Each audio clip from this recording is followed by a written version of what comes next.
Indigenous viewers are advised the following program may contain images of deceased people.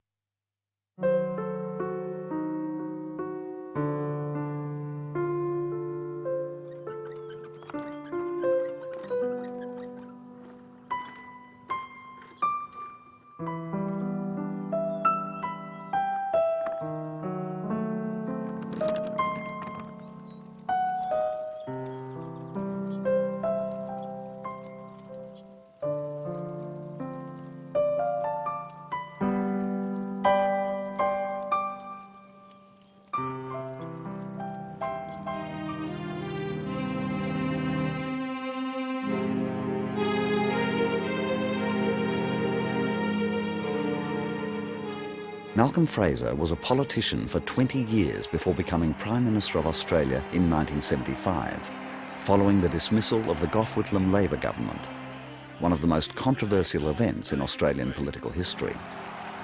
He retired from politics in 1983, but is still active in public life, both in Australia and internationally. The sun is slowly setting, melting in the sea. Reconciliation requires changes of heart and spirit, as well as social and economic change. It requires symbolic as well as practical action. Around the campfire, laughing, singing song, and the young one tells a story.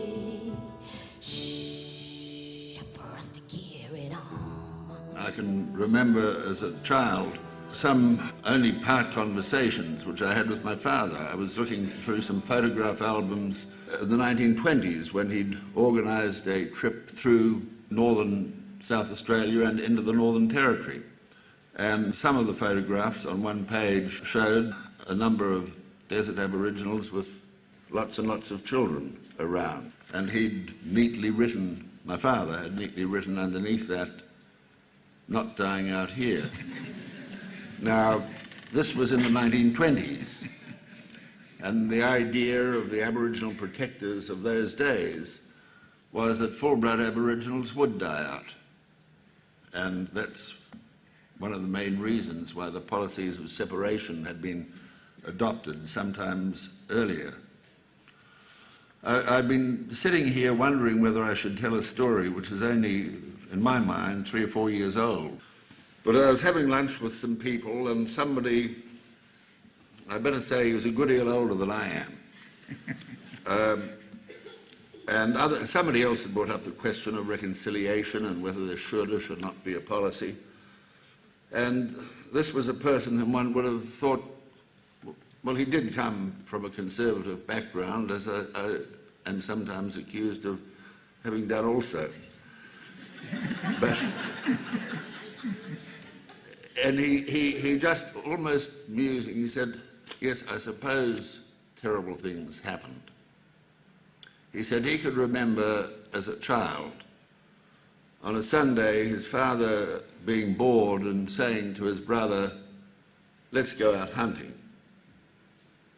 Coming back at 6 o'clock in the evening, he could remember his mother saying, "How did the hunt go?" "No good. We only got one." And they weren't hunting kangaroos or foxes. Now that was probably around about the 1920s, last century. And if people could understand that this was even a tiny part of the Australia which makes up this country, then I would have thought we'd want to do something more effective and more permanent about it. Malcolm Fraser was born on the 21st of May 1930 in Melbourne, Victoria. He spent the first 13 years of his life at Balpool, a remote sheep station in the Riverina district of southern New South Wales. The young Fraser's earliest memories are of the harshness of the Australian bush. During the Depression, he saw his family battle floods, severe drought, and plagues of locusts and mice. Malcolm and his elder sister Lorraine led an isolated childhood at Balpool, rarely encountering other children. In those days, there was, nobody around. We never visited anyone very much. There was a lot of time just spent amusing yourself. At the age of 8 or 9, I was able to go down the river with a .22 rifle and shoot crows, and I imitated the sound of a crow, and I was very pleased because I shot about 5 crows on one occasion from behind one gum tree. It was a different world in those days because there was a rifle club at the prep school I went to, and I was able to take my own .22 rifle to the school. It was obviously locked in a safe. And it only came out when people were shooting. I don't think that would be approved of today at all. In 1949, Fraser followed in his father's footsteps by enrolling at Magdalen College, Oxford. At Oxford, he decided to study modern greats, a combination of philosophy, politics, and economics. I wanted to gain interests that were different from being on the land. I thought I could learn about running a property on the job, as it were. And so I didn't want to do agricultural science. I didn't want to go to an agricultural college. Political ideas were important to me, but the idea of going into politics was foreign to me at that time. I never went near the Oxford Union, which was the political debating society. I went to one debate and thought, I'd be terrified to get up and try and make a speech in that chamber. And it was only really when I come back to Australia, and the fact that I had studied modern greats, that the Liberal Party organiser for Wannon said, there's going to be a pre-selection, the Labour Party hold this seat. You won't win the pre-selection because a former president of the party in Victoria is going to stand. But if you're interested at any time in the future, it'd stand in good stead to make a contest out of it.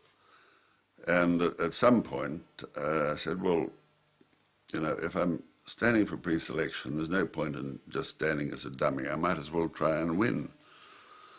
For better or worse, I won. And that began it all.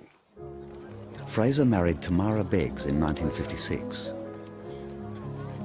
He was already a Member of Parliament, having won the Victorian Western District seat of Wannon at the age of 25. He served as a backbencher in the Liberal Party government of Sir Robert Menzies. Malcolm and Tammy raised a young family and alternated their time between Canberra and their property, Marine.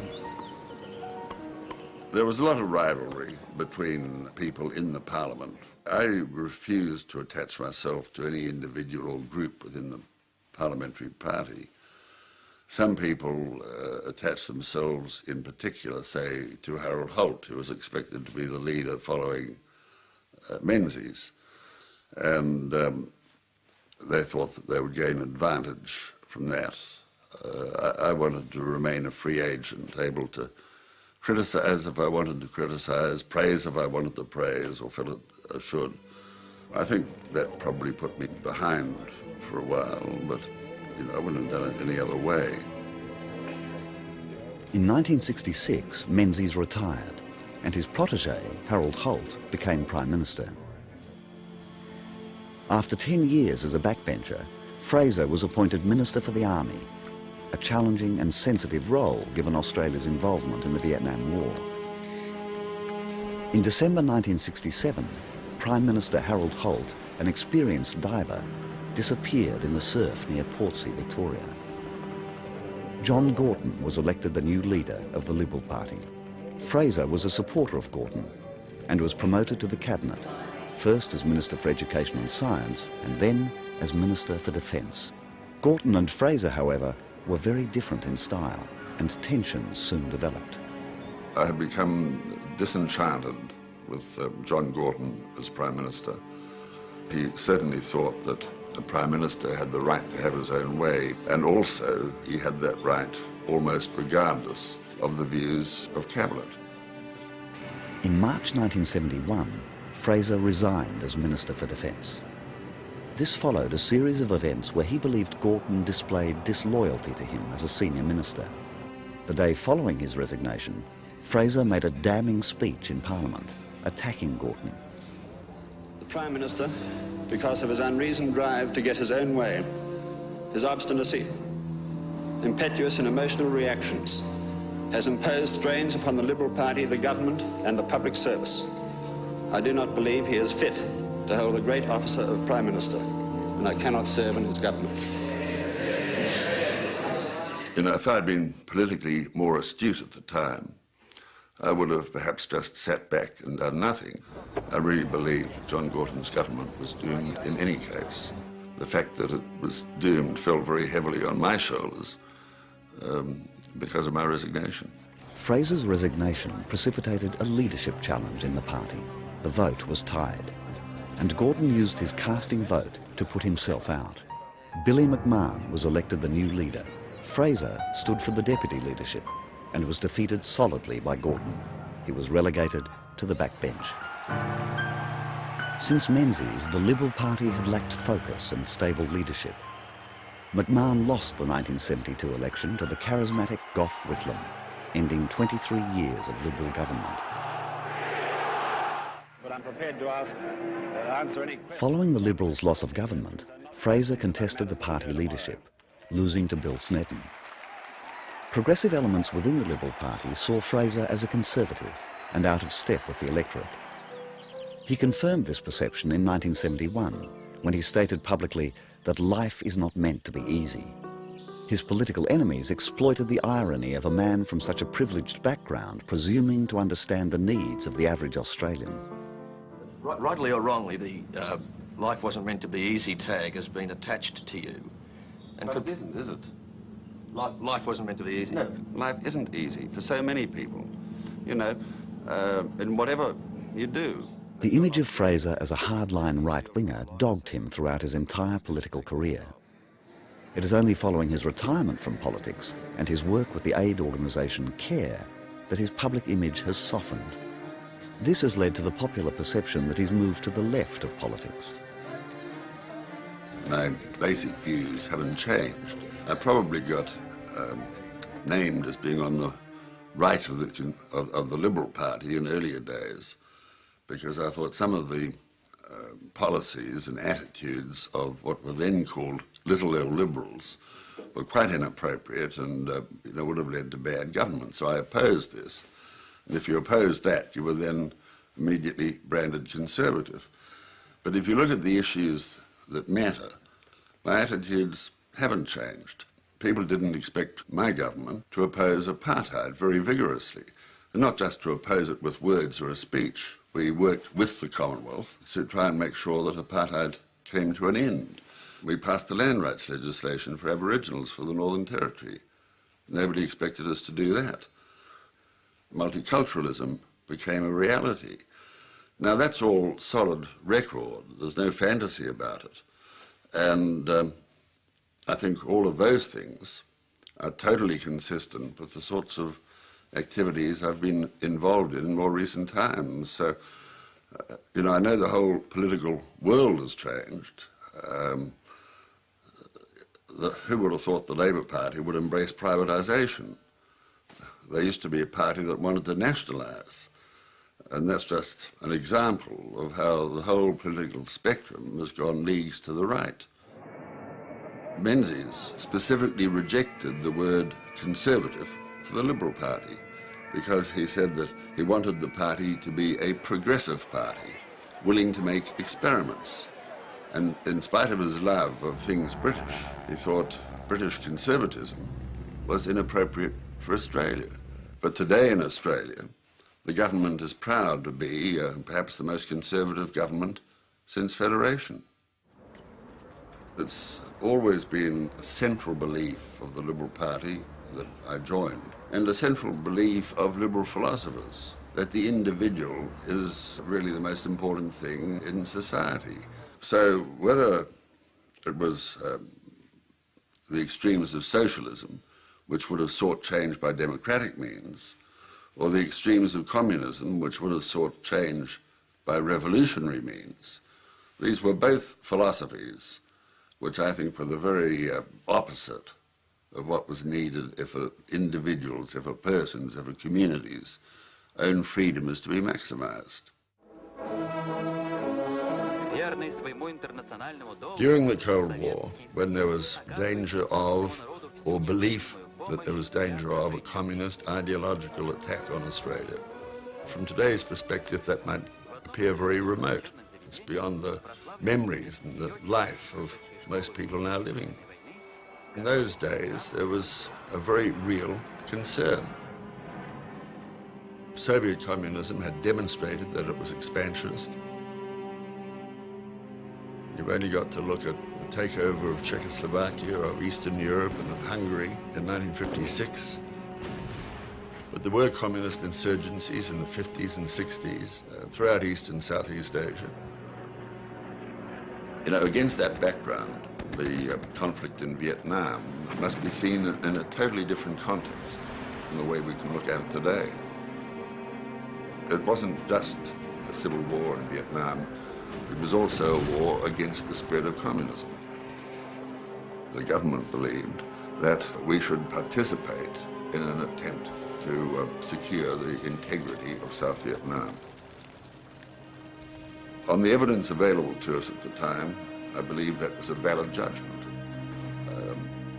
Looking back at it from today's perspective, when more knowledge is available, when more things are known about the way the United States was conducting its affairs, I think it was, in the end, a misguided venture.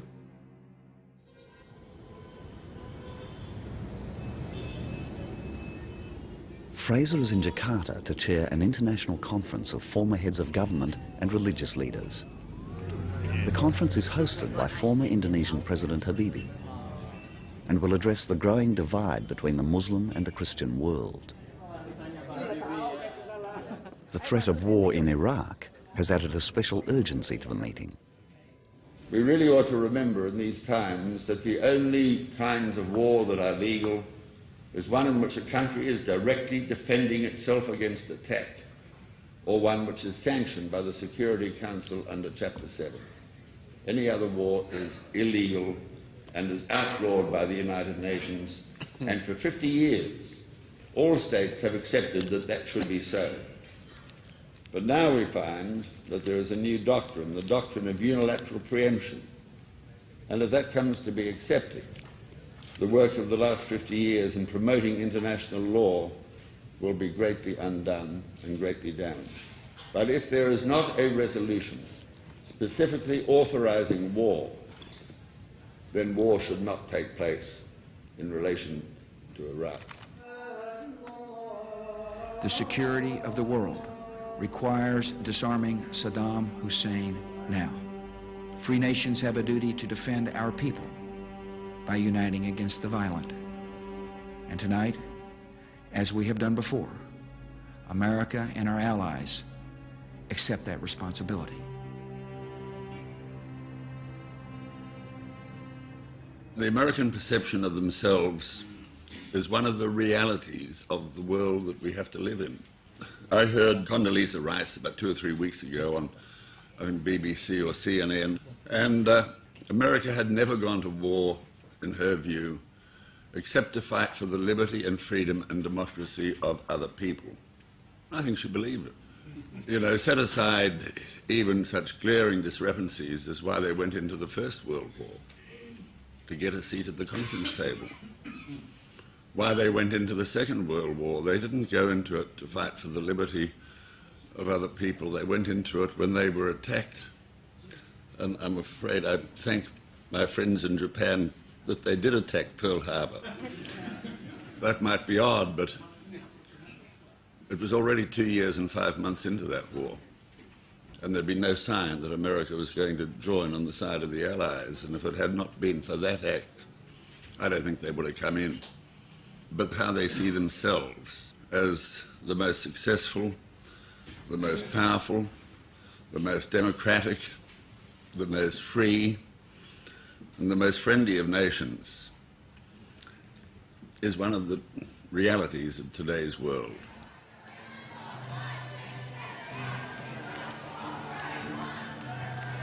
Now, the demonstrations we've had against war in Iraq have all been peaceful. Many people have marched who'd never marched before on any issue. So nobody could say, oh, look, you know, these professional rent-a-coat marches.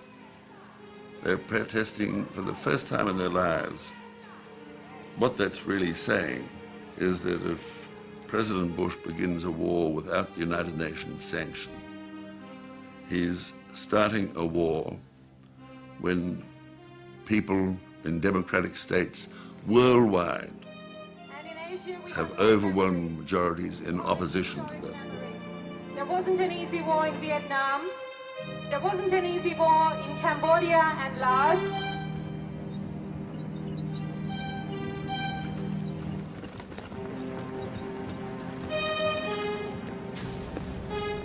My fellow citizens, at this hour, American and coalition forces are in the early stages of military operations to disarm Iraq, to free its people, and to defend the world from grave danger.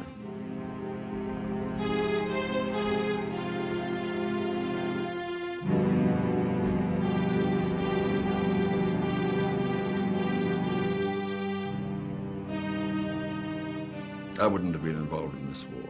No, I would not. It is an illegal war. No country is entitled to interpret its own interests as necessarily being in the best interests of the world or the Security Council. So because it's not a United Nations operation, we should not be involved. Fraser's opposition to the invasion of Iraq reflects his long-held belief in the rule of law and the importance of due process. In 1975, having successfully challenged Bill Snedden for the leadership of the Liberal Party, he mounted an attack on the Whitlam government, which he believed was reckless and in breach of its responsibilities to the Australian people. The Liberals controlled the numbers in the Senate and were in a position to block money supply bills. The Whitlam government, in many ways, had some grand ideas, but in terms of capacity to put those ideas into practice in a practical way, was very, very severely limited. But in 1974, the expenditure of the Commonwealth rose by over 40% from the year before. Now, with today's attitude to economics, if any government tried to do that, I think on that issue alone, the economic writers, the editorials, and a lot of other people would be saying, look, this government has either got to totally change its spots or it's got to go. In late 1974, the Whitlam government embarked on a plan to borrow large amounts of money from overseas to finance its model of big government. The scandal that followed became known as the Loans Affair.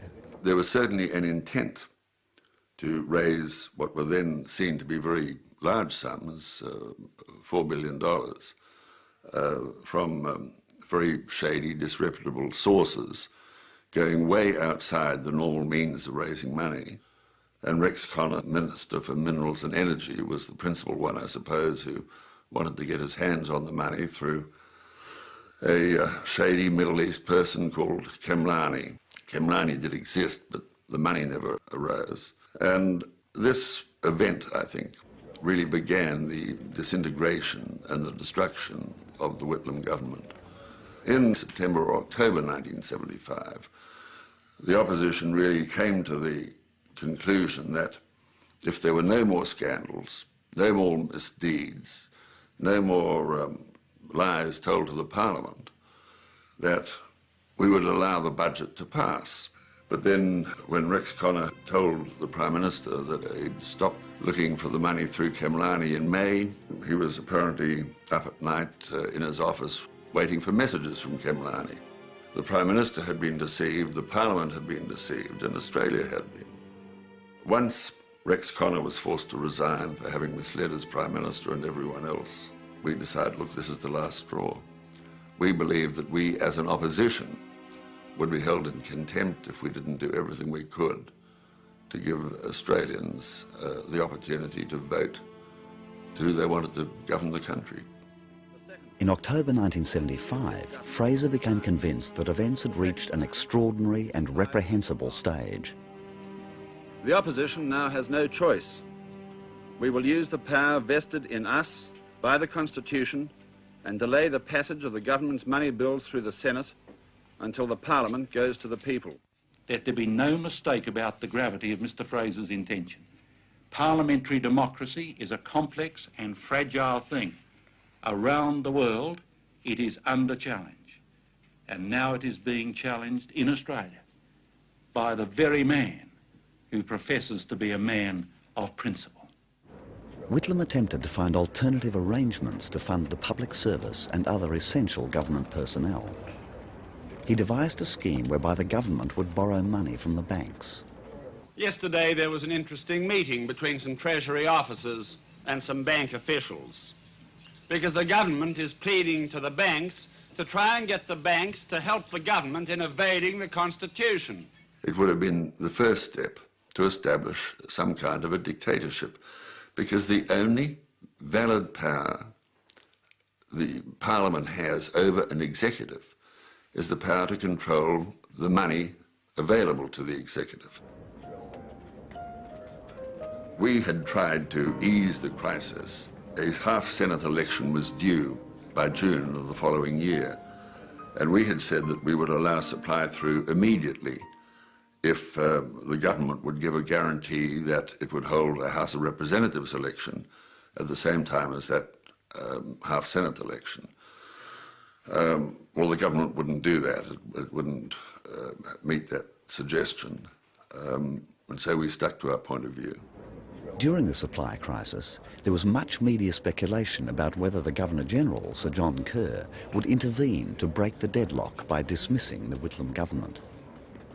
The Governor-General takes the advice from his Prime Minister and from no one else. And must act on that advice? Unquestionably, the Governor-General must act on the advice of his Prime Minister. There is no tolerance here. He must None whatever. Proclamation by His Excellency the Governor-General of Australia. On Tuesday, November the 11th, 1975, the Governor-General dismissed the Whitlam government. Malcolm Fraser was then sworn in as caretaker Prime Minister.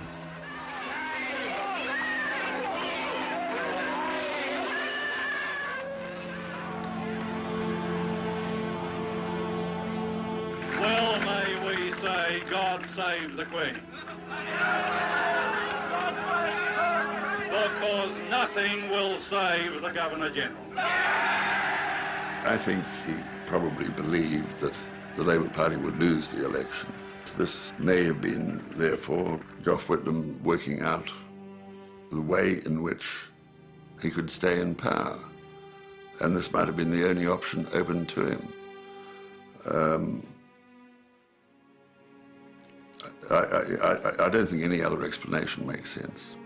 The proclamation which you have just heard read by the Governor-General's official secretary was countersigned Malcolm Fraser.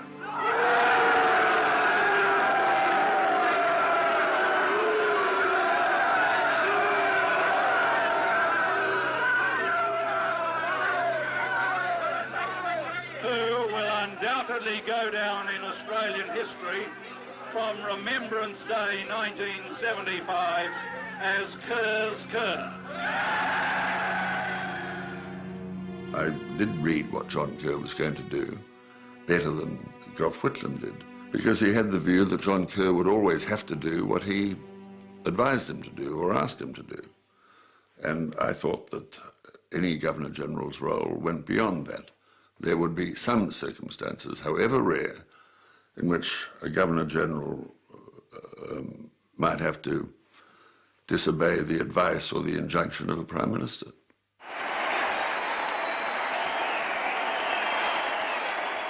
In his election campaign, Fraser promised to revive the economy and create jobs. Whitlam's campaign focused almost solely on November the 11th and what he claimed was the unconstitutional nature of the dismissal. The coup d'etat had succeeded. The putsch had come off. What happened was legal in every respect. The Constitution gives the Senate power to do what the Senate did. The Founding Fathers didn't believe that Senates would use this power every day or every year. It was there for exceptional circumstances. And the fact that it had very rarely been used, if ever before, in such a way, was not an argument that it should never be used. The actions of the Governor-General were legal, and these powers really derived from our own constitution, not from precedent from the United Kingdom. If the same circumstances occurred again, and, you know, in precisely the same way, I would take the same decision. I know some of my ex-colleagues have suggested that they wouldn't do it again, but, you know, I think that's showing, I don't know, some kind of weakness or willingness to pander to what they might think is a populist view. I give you Gough Whitlam, the Prime Minister of Australia. Gough Whitlam aroused great passions. There were people who, you know, would have lain down and died for him. He was also, in my view, a very formidable and effective opponent. He could put his arguments with great force, and he would stick to his point of view quite ferociously. I don't think I was awed by him. If I was in any way, it was certainly an emotion and a feeling that I had to hide even from myself. The whole future of Australian democracy is in your hands. The decision you make on the 13th of December goes to the heart of how Australia is to be governed into the 21st century.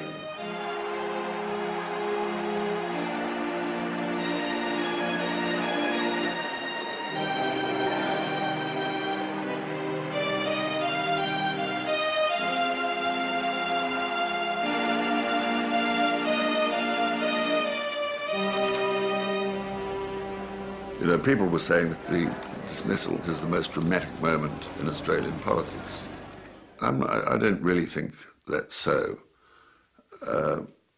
We've had a number of tempestuous times throughout Australia's young life. But perhaps the most tempestuous time was during the First War, when Prime Minister Billy Hughes wanted to introduce conscription because volunteerism was failing to keep pace with the casualties, which were absolutely horrific on the Western Front. So he had two referendums. He saw somewhere that Archbishop Mannix had been reported to saying that he was opposed to conscription. An Irish archbishop recently arrived from Ireland, I think 1912 or 13, had made this comment. Billy Hughes said to himself, I can win this vote if I turn it into an anti-Catholic, anti-Irish vote. And that infected Australian politics and relationships between Protestants and Catholics, probably for the best part of 50 years. And beside that, I think the dismissal pales as an important and lasting issue.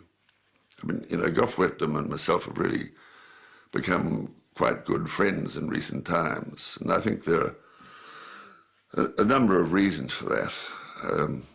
I certainly respect him, and I respect what he tried to do, but also in the changing politics and climate of the last 20 years, we found ourselves more often than not on the same sides of an argument. You wouldn't have seen Billy Hughes sitting down with Mannix and resolving the enmity that had been aroused.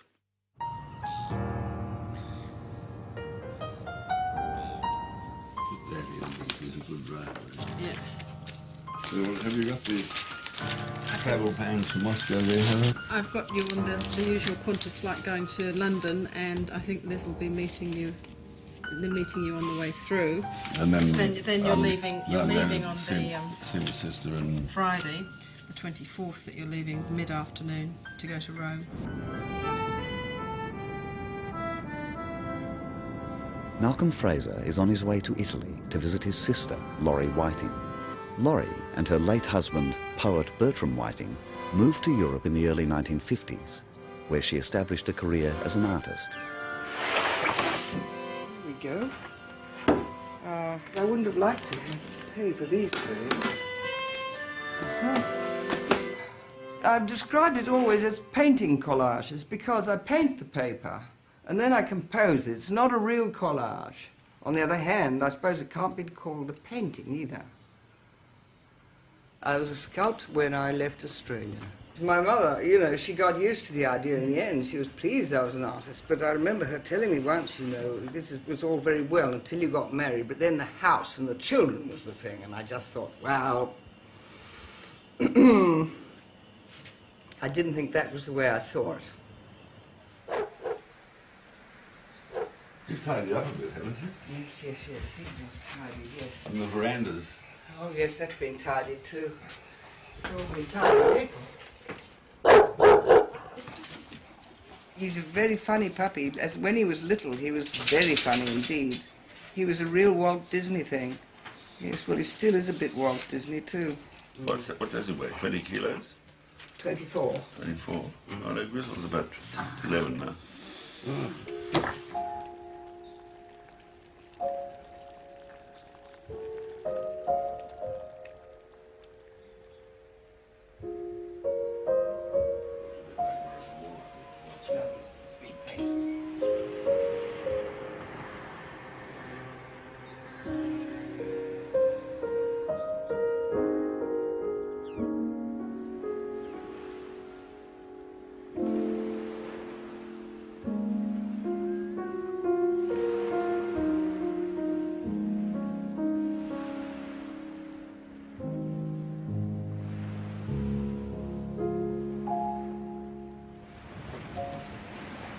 You've gone off course now. I know I have. The wind's dropped. Yes, but it always drops when you go off course. If you put it back on course, yes. Put it back on to 100. Okay. Pull it hard. Pull a lot of it. Oh, you're pulling the wrong rope for it. You should be pulling this rope for that winch. Sorry. Well, what do I that do one with this goes. rope? Put it on the other winch, and I'll put this one on here. You'll pull this one also? Yes. We're doing 4 knots now. Yes. They're going along very nicely now. Yeah, it's good.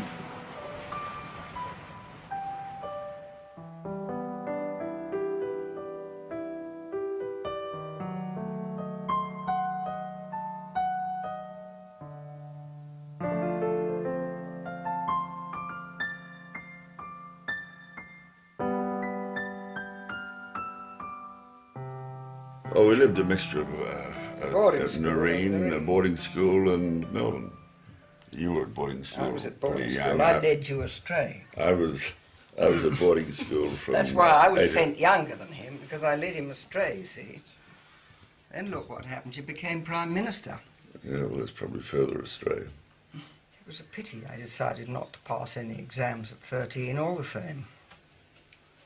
Well, you made a mistake, because in one term you came either first or second in all your Yes, that was tests. a ghastly error. I realised after work if I was going to go on. In the next term, you made sure you came either last or second last, so Yes, I had to deal with you that. just showed that you could do it if you wanted to, and then showed you didn't want to do it. No, I didn't want to do it. You know, if you didn't do what you were told... I didn't do what I was told. I'd catch the practice and not do what I was told. Either. Just So like that made 2 instead of 1. Just like an independent puppy. I can remember being warned not to ride into the forest by myself by my father at one time, and I'd already been doing it for about 3 years. Oh, well, my father never warned me about that. I went into the forest and the horse took me home. An Afghan trader came on. They used to come around in covered carts. I asked him what his cheapest cigarettes were, and they were turf. And he didn't want to sell them to me. I think I was really probably very bullying at the age of about 7. And he, in the end, sold me a small packet of these absolutely vile cigarettes.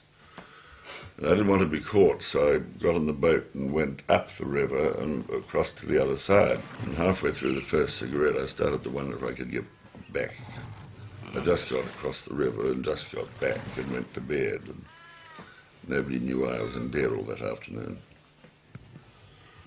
But the world changes and goes on changing. I mean, Murray was interested in art and whatever, and probably not very interested in politics in the early days.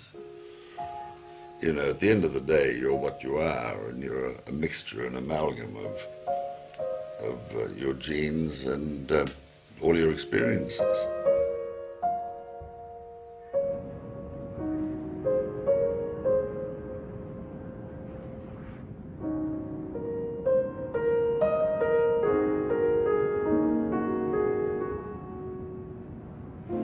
I knew George W. Bush's father very well and had the highest possible respect for him.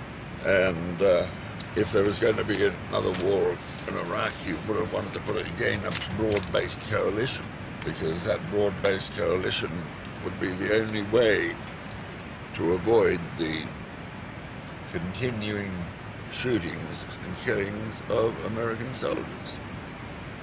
And it's very easy for the Americans to say, oh, these are just remnants of Saddam Hussein fighting on in the last suicidal gasp.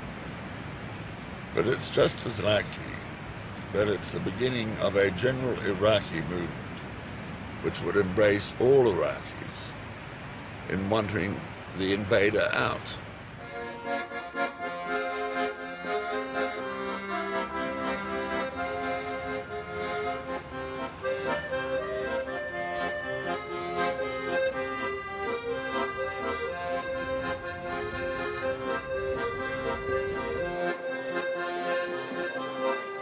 Fraser is in Moscow to attend the annual meeting of the Interaction Council.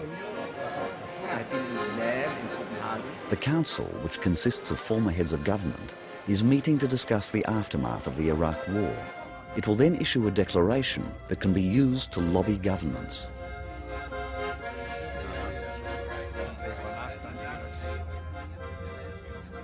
America's willingness to go it alone has never been more obvious than when in 2001, even before September the 11th changed the American psyche, President Bush denounced the Anti-Ballistic Missile Treaty, the Biological Weapons Convention, the International Criminal Court, and the Kyoto Protocols.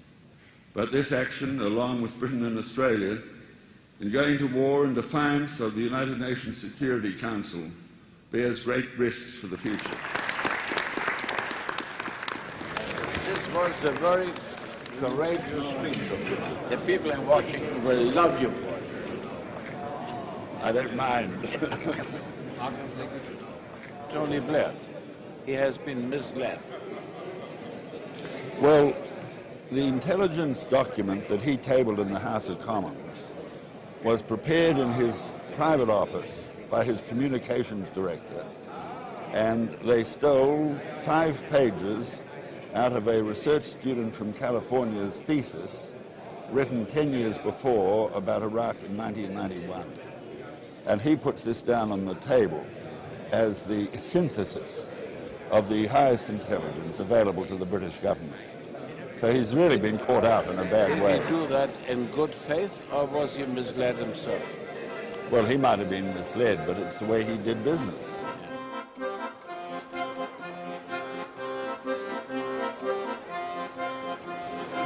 I realize that. I just don't believe that bombs are going to end terrorism. Well, bombs certainly do not agree. I fully agree. Or even armies on the ground. No. Sometimes you cannot do without our force, unfortunately.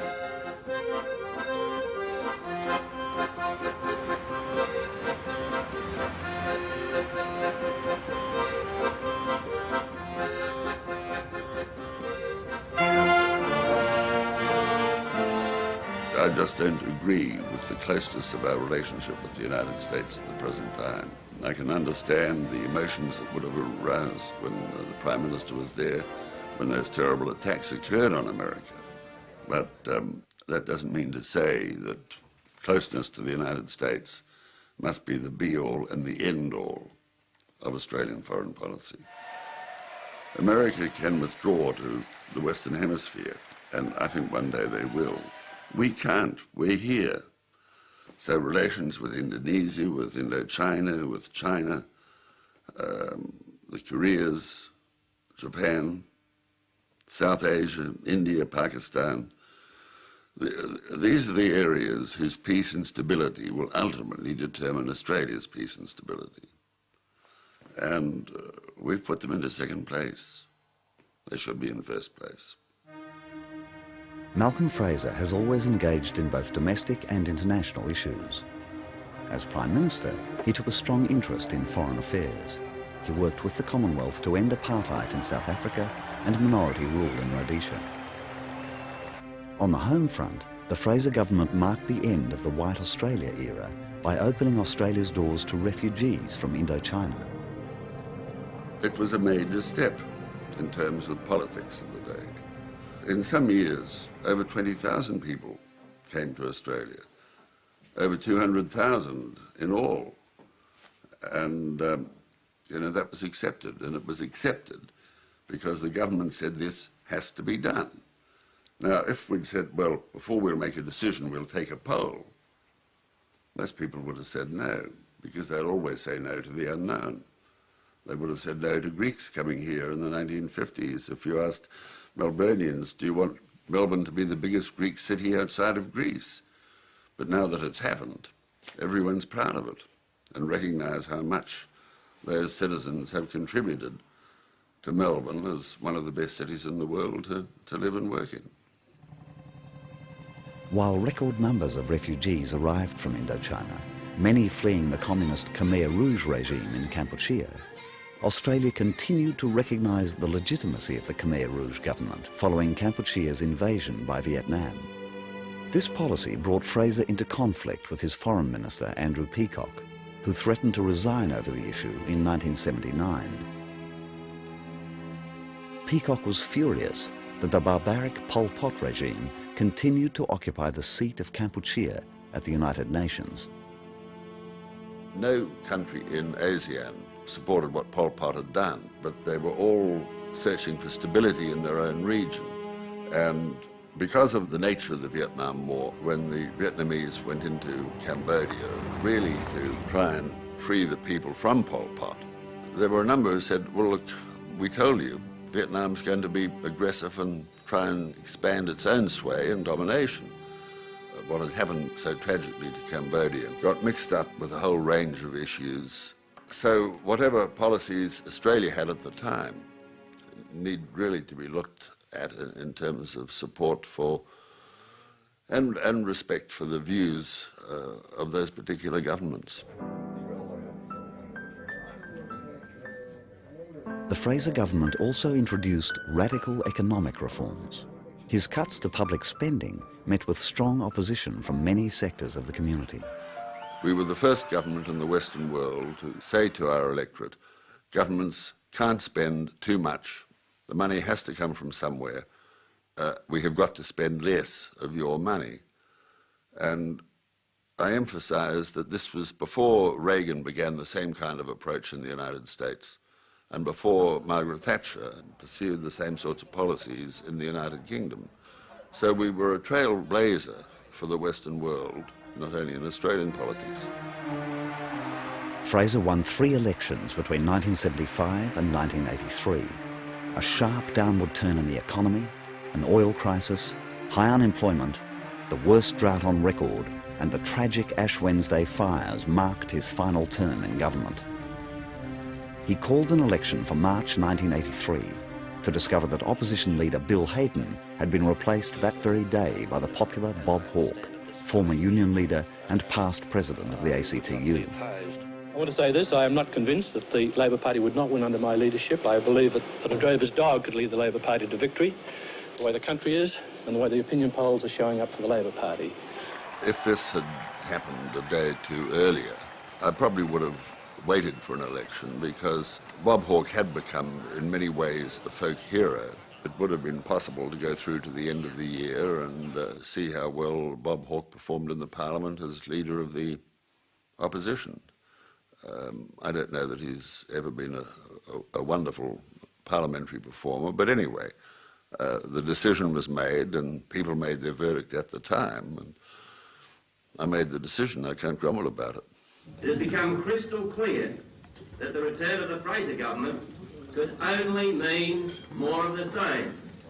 More unemployment, more despair, more confrontation, more division. He doesn't even have power to announce his policy, the real policy of the Labour Party, although he's had 2 goes at it, about 60 pages in all, without going to the union movement and asking permission.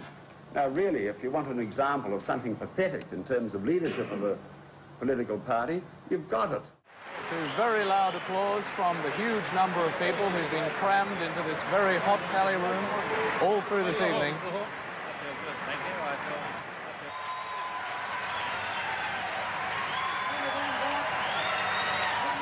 Mr. Fraser should be making a statement to people who are waiting in the Southern Cross Hotel. Quite clearly, the timing of the election has to go down as a mistake. Any election that you don't win has to have something wrong with it. Mr. Fraser and his wife Tammy are now making an appearance, and we're standing by to hear whatever Mr. Fraser has to say. I want to make it quite plain that I take total responsibility for the timing of the federal election. I take total responsibility for the conduct of that election.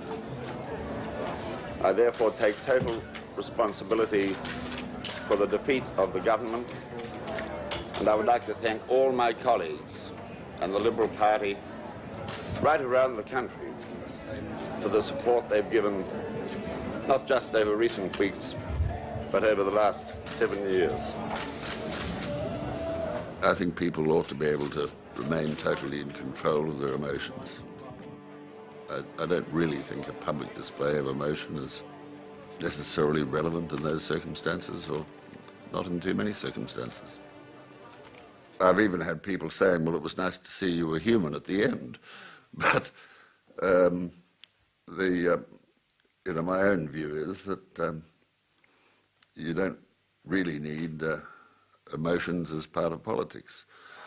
At the end of the day, the worst thing that I believe could happen to any politician or to a Prime Minister is to be turfed out by his own party while the party's still in office and to select somebody else. Now, somebody tried to do that to me but didn't succeed. They tried to do it to Bob Hawke and did succeed. To me, that would have been the worst way to end.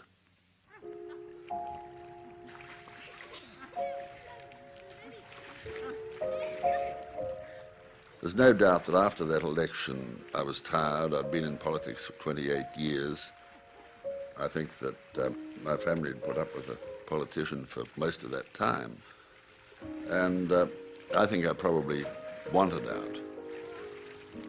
But also, there was a feeling that conservative politics, as demonstrated by Fraser, was going to be a thing of the past, and that it would be more left-leaning policies or leaders that would take the place. Well, now, it's ironic that not only the Labour Party moved significantly to the right, but the Liberal Party and the National Party also moved significantly to the right. So the expectation that a move to the left was going to be, to an extent, inevitable, proved to be dramatically false as time passed. Malcolm Fraser continued an active public life following his departure from politics. In 1987, he became chairman of CARE Australia and was president of CARE International from 1990 to 1995. In 1992, a CARE team led by Fraser's daughter Phoebe arrived in Somalia to provide much-needed aid in the aftermath of a brutal civil war.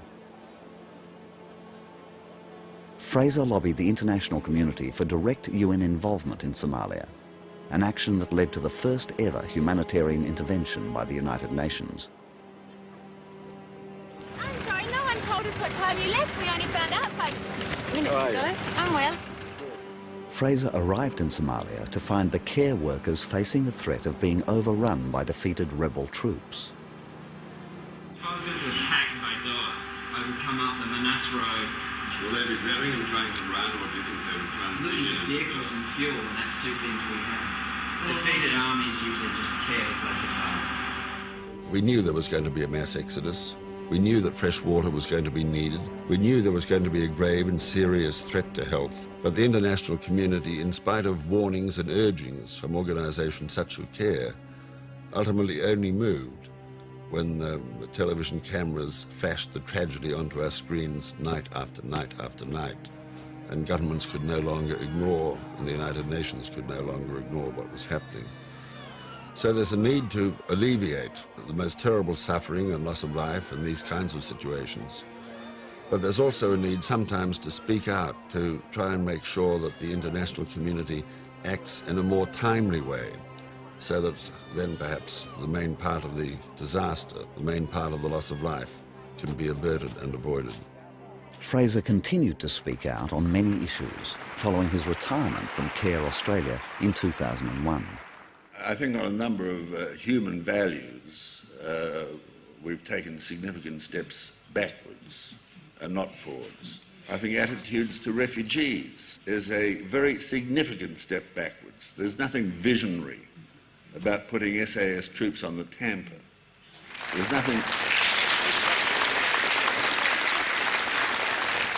is nothing visionary about having a Pacific solution and people locked up in jails in Papua New Guinea and in Nauru. Now, is that a step forwards into some kind of different future? Or is it a very significant step backwards into a darker period where we are prepared to say some people are not people?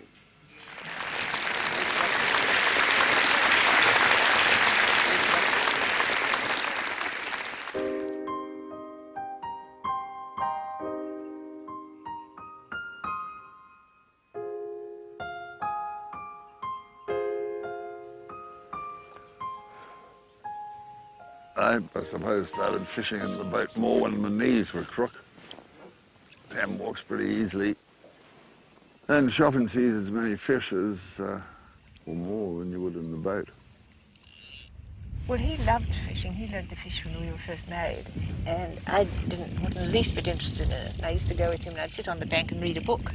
And then we went to Alaska and the guide couldn't stand me sitting and reading. He thought it was the most awful thing to be doing in Alaska, where you should be fishing and enjoying it. And he got me up and got me fishing for grayling. And you could catch grayling on a safety pin, I think. And I was hooked. He got me hooked then.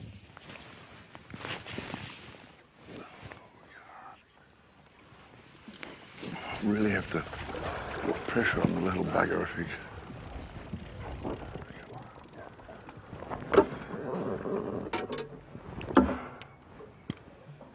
Only a little fella, maybe a pound and a half, maybe. We can see. There's a homemade fishing priest as he administers the last rites.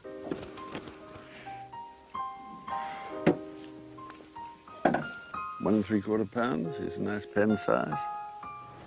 It was very fasten your seatbelts, here we go, with Life with Malcolm, because Christmas 1974, he was at the bottom of the barrel, political barrel, big time. He had just challenged Billy Snedden for the leadership and lost. The Liberal Party thought he shouldn't have done it. He was the pits in the electoral, and things were a bit anyhow, really. And he never looked at that. He looked forward and said, well, we've got to get this over. I think that the government is terrible and we've just got to get it out of office, and work towards those ends in his electorate, until eventually, by Christmas 1975, he was the Prime Minister. It was a madly interesting time, and so educating about Australia. We saw some wonderful things in Australia, and some horrible things in Australia, but what we saw sort of developed your sense of love for the country, and it was all, you know, we felt very honoured to be there, or I did. And well, we both did. But I think there was an idea then of an Australia that would become increasingly independent, that would have its own mind, not closely tied or too closely tied to the United States or too closely tied to Britain, So I want to see a stronger Australia where political leaders in both parties have got the courage to be independent and to express their view, and where it is expected that they will express their view and even offer criticism to great and powerful friends when those great and powerful friends deserve criticism.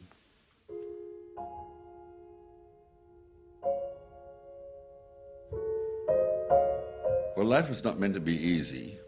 I'd love to have a cent for every time that quote has been used.